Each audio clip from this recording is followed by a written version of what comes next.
രമേ, ഇതൊക്കെ എല്ലാ കുടുംബങ്ങളും ഉണ്ടാകുന്നതല്ലേ? കുറച്ചൊക്കെ നമ്മൾ കണ്ടില്ലാന്ന് വെക്കണം. ഇത്ര നാളെ ഞാൻ കണ്ടില്ലെന്ന് വെച്ചു. എനിക്കിവിടെ ഉറക്കെ ഒന്ന് ചിരിക്കാൻ പാടില്ല, പുറത്താരോട് മിണ്ടാൻ പാടില്ല.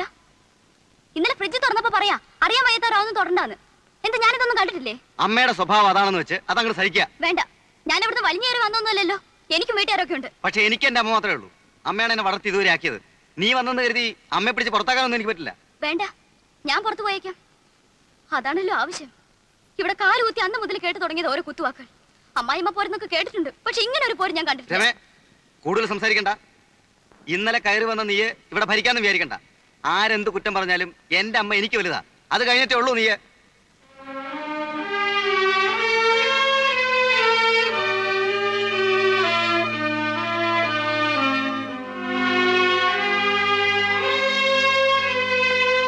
രാജാവ് പറഞ്ഞു, ധർമ്മിഷ്ഠൻ മുനിരാജാവിനാൽ ശപിക്കപ്പെട്ടതെന്തിന്? നടുവകത്തെ അയലിന്മേൽ വെള്ളത്തുണി ഞാത്തിയിടും, പഞ്ഞി കൊണ്ട് മീശയും താടിയും വെക്കും. നിഴൽ നാടകം.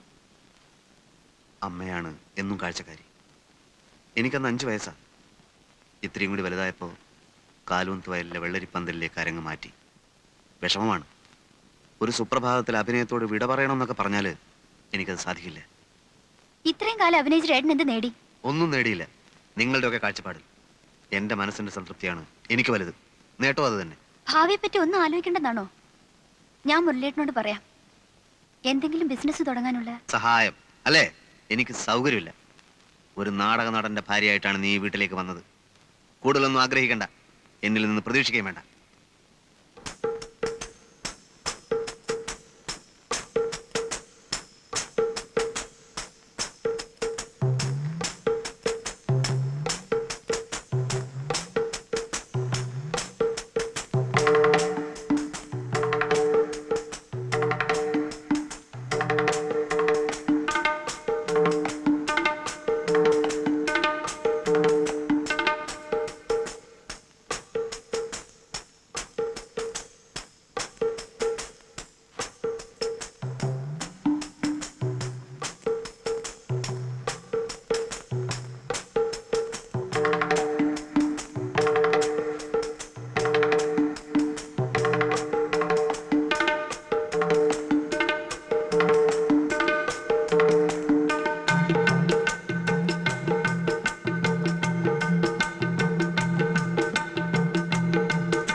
ഇതൊക്കെ യുവതലമുറയുടെ പ്രശ്നങ്ങളാ, നമ്മൾ ഇടപെടണ്ട. അകത്ത് ഒരു ചായ എടുക്ക്. ചെല്ല്.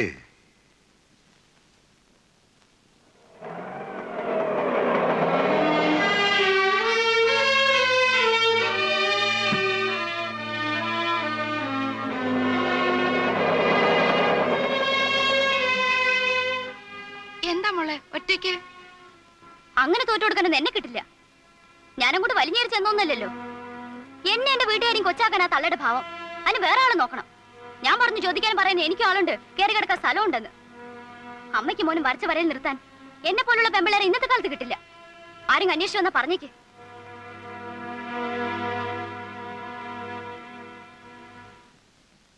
ഇതെന്താ? ഇതും യുവതലമുറയുടെ പ്രശ്നമാ, നമ്മൾ ഇടപെടണ്ട. പയ്യോ.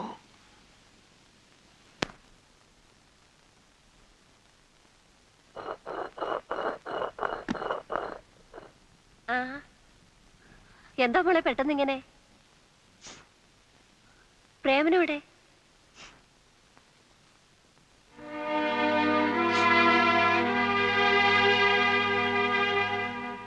എന്താ ഇവിടെ വഴക്കിട്ട് വന്നിരിക്കുകയാണോ? ആ വീട്ടിൽ എന്റെ ആവശ്യമില്ലെന്ന് തോന്നി. എന്ത് പ്രശ്നമുണ്ടെങ്കിലും പ്രേമനോട് പറഞ്ഞാ പോരെ? പ്രശ്നം തന്നെ പ്രേമേട്ടനാണെങ്കിലോ?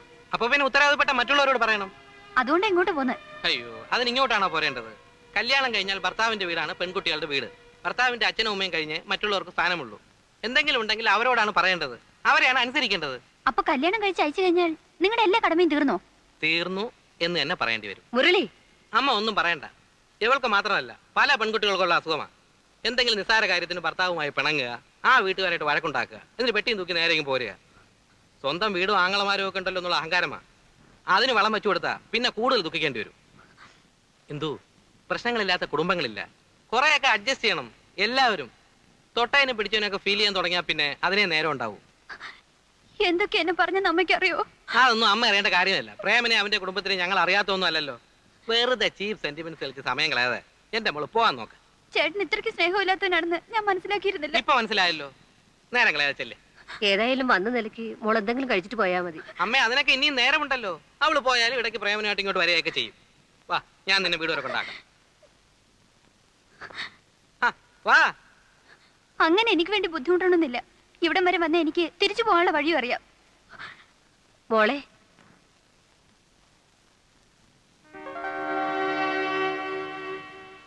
പ്രേമനോ? ഞാൻ ഇവളെ അങ്ങോട്ട് അയക്കാൻ തുടങ്ങിയായിരുന്നു. ഇനിയിപ്പോ നിങ്ങൾ ഒന്നിച്ചു പോയിക്കോ. അമ്മേ, ദേ ഇത്രേ ഉള്ളു കാര്യം. ഞാൻ വന്നത് കുറ്റബോധം കൊണ്ടൊന്നുമല്ല, ഈ ഒരു കാരണം കൊണ്ട് വീട്ടിൽ പ്രശ്നം ഉണ്ടാവണ്ടെന്ന് വിചാരിച്ചിട്ടാ. നടന്നോ. കൊടുക്കാവുന്ന ഒരു ഡോസ് ഞാൻ കൊടുത്തിട്ടുണ്ട്. ഇനി വേദനിപ്പിക്കണ്ട. പെട്ടെന്ന് എന്തെങ്കിലുമൊക്കെ വിളിച്ച് പറയുന്നേ ഉള്ളൂ. അവള് പാവാ. ശരി, അങ്ങനെ ആട്ടെ. അവൾക്ക് വല്ലാത്ത വിഷമായിട്ടുണ്ടാവും. കൂടുതൽ വിഷമങ്ങൾ ഉണ്ടാവാതിരിക്കാൻ ഈ ഒരു വിഷമം നല്ലതാണ്. മോളെ, ഇനി അമ്മ ഒരു കാര്യം പറയട്ടെ. എന്തായാലും കഴിഞ്ഞതൊക്കെ കഴിഞ്ഞു. കുറച്ചൊക്കെ നമ്മൾ ക്ഷമിച്ചേ പറ്റൂ. അവർക്കും വിഷമം തോന്നുന്നുണ്ടാവും. അതുകൊണ്ട് നാളെ രാവിലെ തന്നെ മോള് തിരിച്ചു പോണം. വേണമെങ്കിൽ അമ്മ കൊണ്ടുപോയാക്കാം. വേണ്ട വേണ്ട. പിന്നെ എനിക്ക് അവിടെ ഒരു വാക്കും മിണ്ടാൻ പറ്റില്ല. അവരെന്ത് പറഞ്ഞാലും ഞാൻ കേട്ടോളുന്ന അവരുടെ ധാരണ. അതൊന്ന് മാറട്ടെ. പ്രേമേട്ടൻ ഇന്ദുവിനെ വിളിച്ചോണ്ട് വന്നില്ലേ, അതുപോലെ ശിവൻചേട്ടൻ വരട്ടെ എന്നെ കൊണ്ടുപോവാൻ. പെൺകുട്ടികൾക്ക് ഇത്ര വാശി പാടില്ല. വേറെ ആരും അല്ലല്ലോ, നിന്റെ ഭർത്താവും അവന്റെ അമ്മയല്ലേ. അമ്മേ, പണ്ടത്തെ അമ്മായിയമ്മ പോരൊക്കെ ഇന്നത്തെ പെൺകുട്ടികളുടെ അടുത്ത് കാണിച്ചത് നടക്കുവോ? നിന്നെ പോലെ വാശി ശിവനും കാണുമല്ലോ. അവൻ വന്നില്ലെങ്കിലോ? വന്നില്ലെങ്കിൽ ഞാൻ ഇവിടെ തന്നെ താമസിക്കും. അതിനാരും പേടിക്കണ്ടല്ലോ.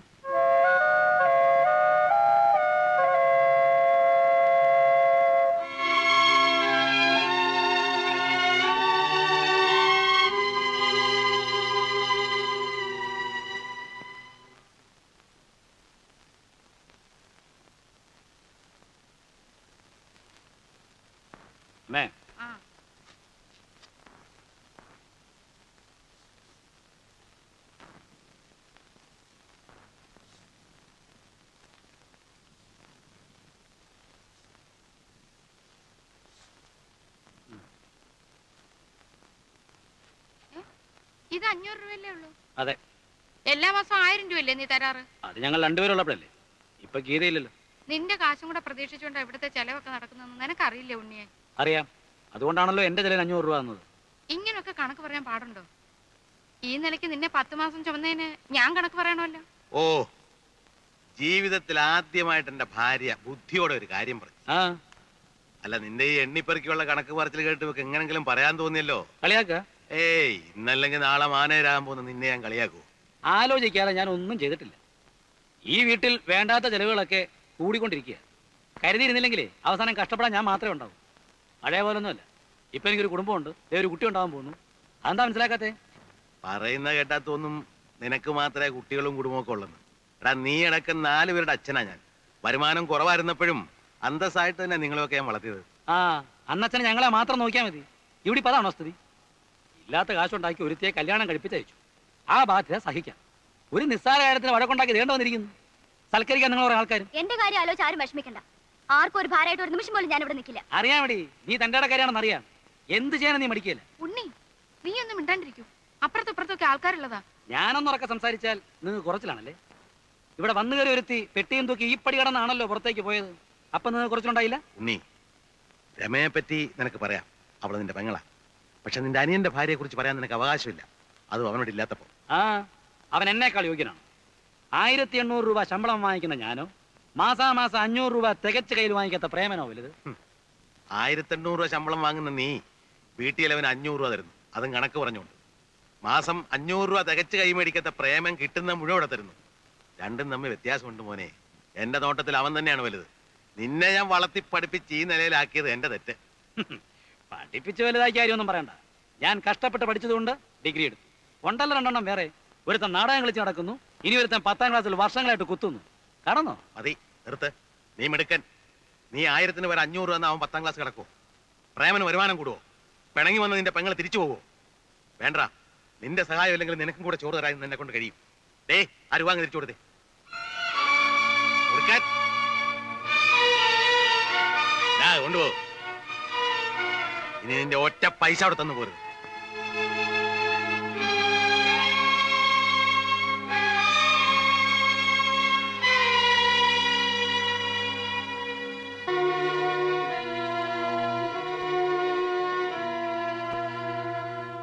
എന്റെ പൈസ നിങ്ങൾക്ക് ആവശ്യമില്ല അല്ലേ?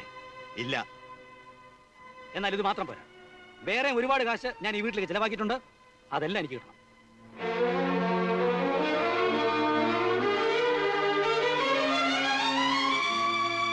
എന്നെ ആദ്യമായിട്ട് അച്ഛാന്ന് വിളിച്ചത് നീയാ. ആദ്യത്തെ സന്താനം എന്ന് പറഞ്ഞ് നിന്നെ ഞാൻ ഒരുപാട് ലാളിച്ചിട്ടുണ്ട്. ഈ തോളിലിരുത്തിയാ നിന്നെ സ്കൂളിൽ കൊണ്ടാക്കുകയും തിരിച്ചു കൊണ്ടുവന്നത്.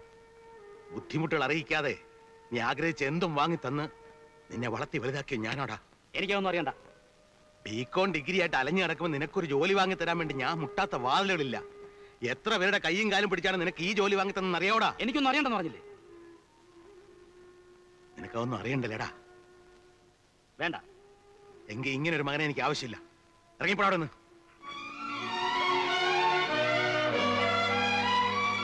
അങ്ങനെ വെറും കൈയോടെ ഇറങ്ങിപ്പോകാൻ എന്നെ കിട്ടില്ല. പുന്നാരമ്മയുടെ കല്യാണത്തിന് എന്റെ പ്രോബ്ലം ഫണ്ടിൽ 25,000 രൂപ എടുത്തു കൊടുത്തത്. ആ രൂപയ്ക്ക് തിരിച്ചു കിട്ടണം. അത് തന്നാ നീ ഇവിടെ നിന്ന് ഇറങ്ങിപ്പോവോ? ആ നിമിഷം ഇറങ്ങിപ്പോ. എന്നാ മരിച്ചുപോയ കാരണവന്മാരുടെ പേരിൽ ആണയിട്ട് ഞാൻ പറയാണ്, ഇന്ന് മുതല് നിന്റെ കടം തീർക്കാന്നുള്ള മാത്രമാണ് എന്റെ ലക്ഷ്യം. അത് തീർക്കുന്നവരെ ഞാനും നീ തമ്മിൽ ഒരു ബന്ധവുമില്ല. ഞാനോ എന്റെ വാക്കുകൾക്ക് വില കൽപ്പിക്കുന്നവരോ നിന്നെ കാണില്ല, സംസാരിക്കില്ല. പിന്നെ കടം തീർക്കുന്നതിന് മുമ്പ് ഞാൻ മരിച്ചുപോയാൽ എന്റെ ചെതയ്ക്ക് തീ കൊളുത്താൻ പോലും നീ വീട്ടിനകത്ത് കാലുകുത്തരുത്. ഇറങ്ങിപ്പോടാ, ഇറങ്ങിപ്പോടാ പട്ടി. ഇങ്ങനെ മാറി നിൽക്കില്ല, അവൻ പോട്ടെ. ഓടാ, ഇറങ്ങി.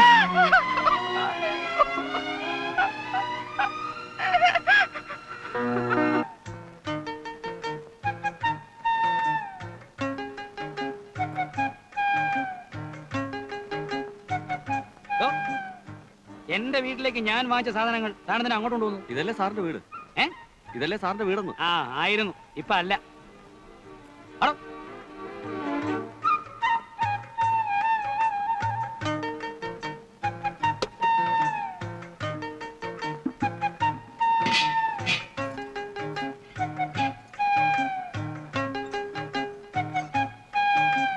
വാ.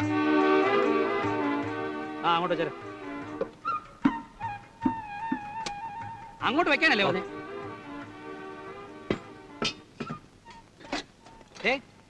വലിയ മെടുക്കണം.